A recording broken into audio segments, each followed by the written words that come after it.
there are certain times in your life when someone calls you up and says, would you like to do a gig in a certain place? And sometimes they're really weird, and sometimes you go, there's no way I'm going there. And then every now and then someone says, oh, Karel's running a gig.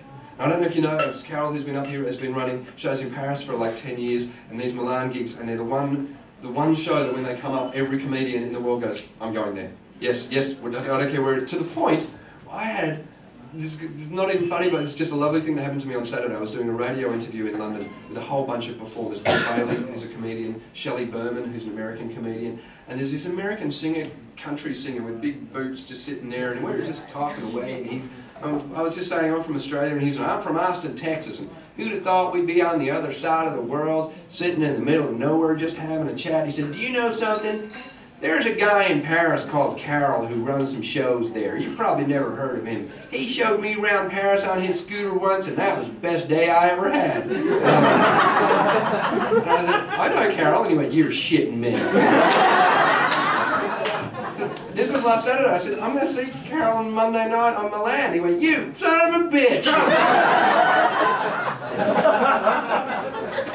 It was a lovely moment as I went to the bathroom. What's the guy from Belgium? What's your name? Walter. Walter, of course. And what else would I do? As I went to the bathroom, there was a whole bunch of people there, and I just, you know, because I'm a funny guy. I just said to him, oh, look, do you mind? Excuse me, I just need to get to the bathroom, do you mind? And Walter looked at me and went, oh, mate! You don't hear that outside of Australia? Coming from a Belgian man in Milan? Because mate is the ultimate Aussie way of greeting people. Where's the closest Aussie bloke to me? Are there any Aussie men here at all? No! Good Paul! Hello to you, sir. What's your name? Paul. Paul. Where are you from, Paul? Melbourne. Melbourne. Because we're mates. Thank you very much. See, because Australians can talk to each other without even using words the majority of the time. We can just mumble enough noises that might be a sentence. And yet we'll still know what the others say. I'll show you. Paul, alright?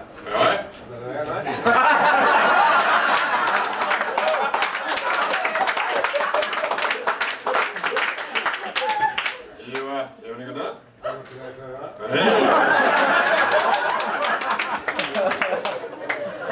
You reckon you might get a root tonight?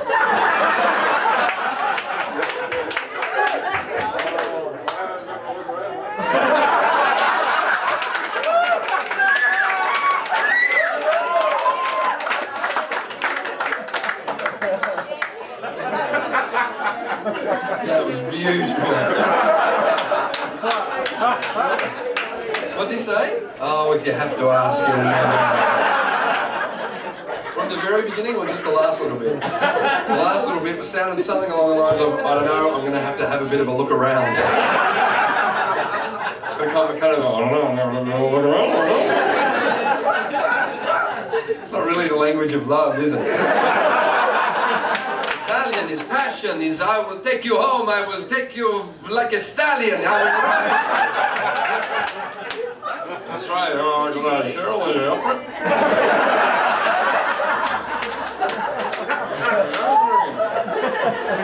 We're beautiful people.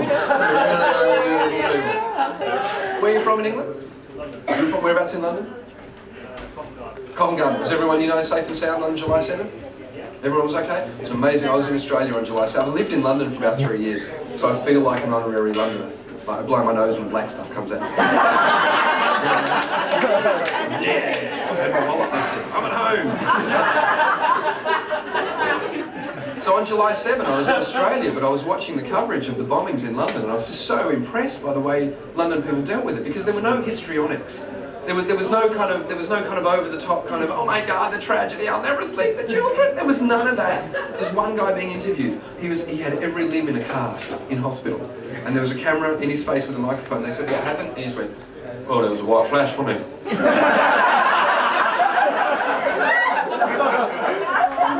Beautiful. I dropped my phone, grabbed my friends, and got out. Not me. Surprised you lot weren't chanting in the streets that afternoon. Tube's back tomorrow! You know the tube's back tomorrow! Brilliant. I was actually in Ireland 3 weeks ago, and I mentioned to an Irish audience how impressed I was with the way Londoners weren't fazed by the bombings, and they laughed. But I know half of them was also thinking, well, who do you think they've got to thank for that?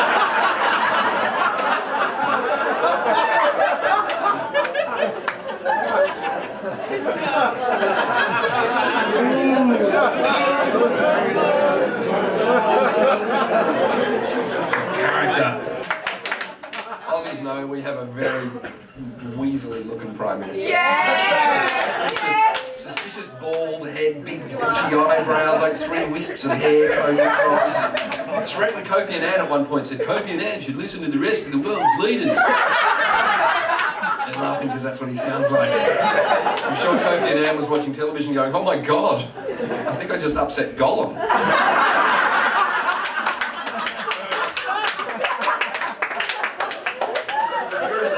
Watch our Prime Minister when he speaks to the world the next time. The people of the world should know that nobody likes us.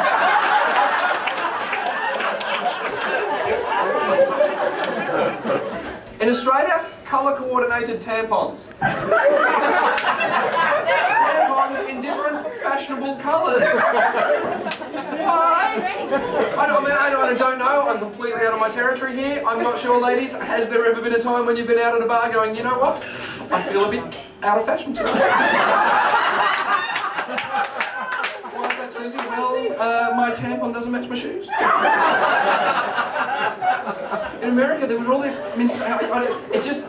Being there for a week, you people must be the sickest people on the planet because every advertisement on television is for some pharmaceutical of some sort. You know, that kind of... And with 4 words at the end that cracked me up. Only in America and only on an ad would you hear these 4 words.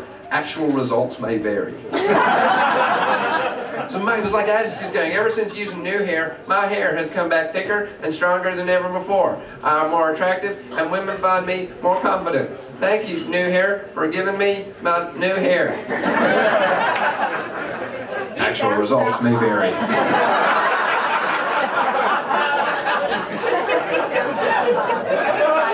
Only on an advertisement would you have those 4 words.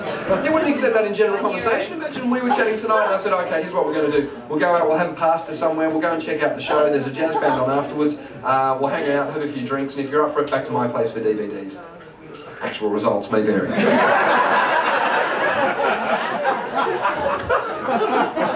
trying to pick someone up in a bar at 2 o'clock in the morning. Oh baby, I'm going to take you home and make love to you till the sun comes up. Actual results may vary.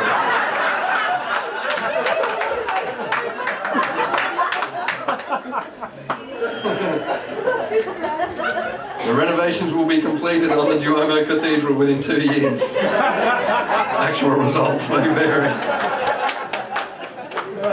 You know what, if ever there's a phrase that sums up the United States of America at the moment, I'm afraid to say it is that phrase, actual results may vary. If there's a country that does seem to be promising the world a lot and delivering not quite as much, with this particular government especially, there's actual results may... Seriously, you could put that on the end of any news item coming out of the States and it makes perfect sense at the moment. We promise to bring freedom, democracy and justice to the people of Iraq. Actual results may vary. Alright, I am going to make fun of George W. Bush. And I'm sure, yes, you guys are I just think, in the aftermath of Hurricane Katrina, I just had an urge to ring every American that voted for George W. Bush and just go, see? He's a moron!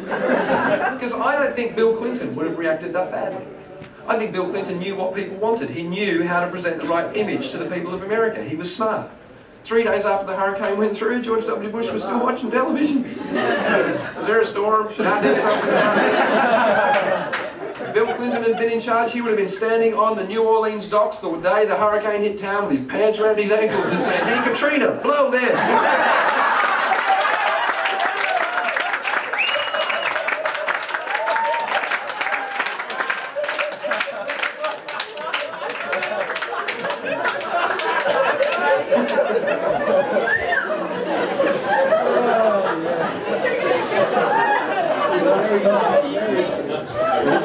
Just going, is that the best chicken there? And 2 years later on television going, I did not have sexual relations with that.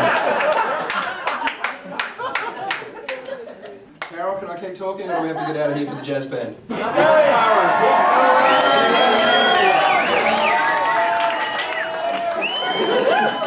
Is that the venue staff saying, really, get the fuck off stage? Lights like it was a Queen concert or something. Oh, like it was a rock concert. That's fantastic. Nice work. Well done. I'm going to tell you a story. I wasn't going to tell you this, but I'll tell you this story because this sums up both Ireland and it sums up Italy. And this is what I love about both of your countries. December 16, 2001. What was that, 3 months after the September 11 attacks, I flew from Dublin to Heathrow Airport, the scariest flight I've ever been on in my life. It was an Aer Lingus flight. It's completely true what happened. I got on the plane and I was seated right at the back and right up against the window. No one behind me because it was right at the back of the plane, no one next to me, no one on that side. I thought, I'm going to have a nice quiet flight. As the plane started to taxi, without a word of a lie, this is what happened. This guy, one row up from me, against the window, hit the call button. Stewardess came over and said, yes sir, can I help you? This is exactly what he said, 3 months after September 11. I want to speak to pilot. Yeah, that's when we all became Scooby-Doo.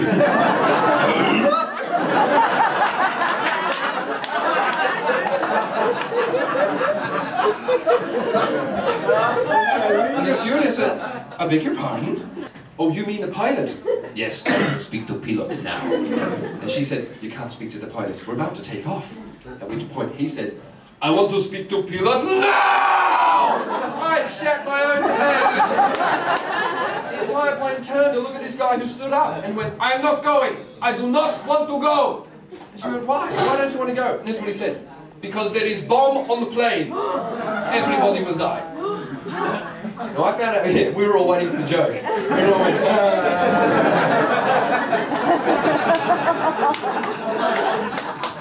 We found out afterwards what was going on. He was being deported to Algeria. And rather than be deported where he thought he'd be killed, he thought, I'll try and get myself arrested, that way I can stay in Ireland. How do you get arrested on a plane? You pretend you're carrying a bomb. Now, that was all well and good for him. We didn't get the memo.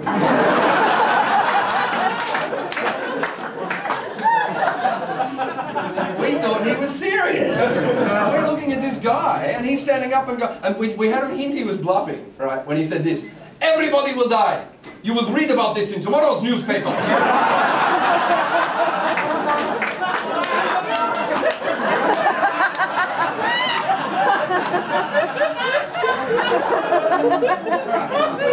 Meanwhile, the Irish police, who were sitting next to him, were fantastic. They just kept looking at him going, shut up. And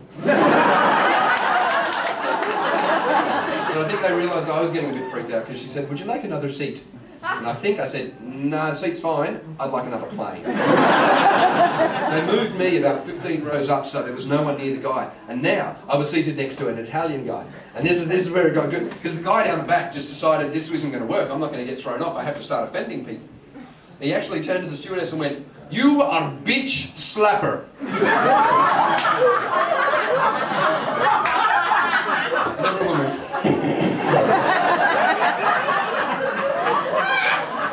then he said this, you have smelly pussy.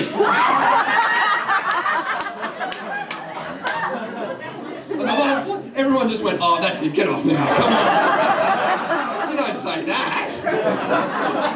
So after 20 minutes, they did actually turn the plane around. They took it back to the terminal. They offloaded this guy and his mate, not for the bomb threat, but for the smelly pussy comment.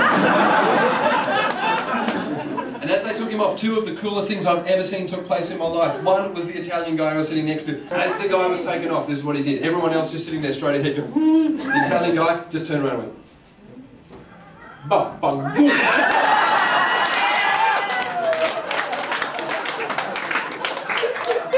I so wanted to be Italian. I can sit here going, yeah, good on ya.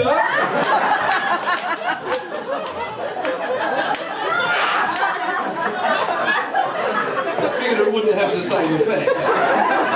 The only thing cooler than that was the Irish kid. This Irish kid was 8, and he was sitting up on the back of his seat looking towards the back of the plane. Everyone else looking this way. He's just sitting there, this 8-year-old kid, full Ireland football kid. His mum trying to, and I was scared. Imagine what it is for like an 8-year-old. As they took the guy off, this was his response. He just went.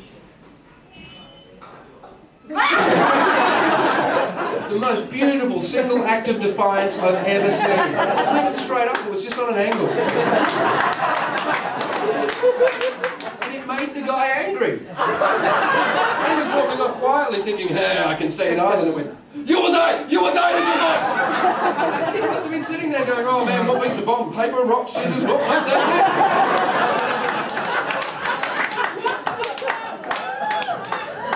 it. These truly are the loveliest shows in the world to do, and partly because of Karel and partly because the audiences are just so much fun to talk to. Yeah, I mean, you guys were shit, but we got there. Grazie, Vincenzo, and, you know, thanks, Jackie. Thank you to the English-speaking people. Fucking good on yous, Aussies. For the Belgium, is it close to Dankjewel? Dankjewel. Yeah. Thank you over there. There's someone piping up as well. Hungarian. What's thank you in Hungarian? Kessie. Okay, I will, and then I'll come back. Thank you. I learned about shoelaces. Which other Scottish? Fucking right. Welsh.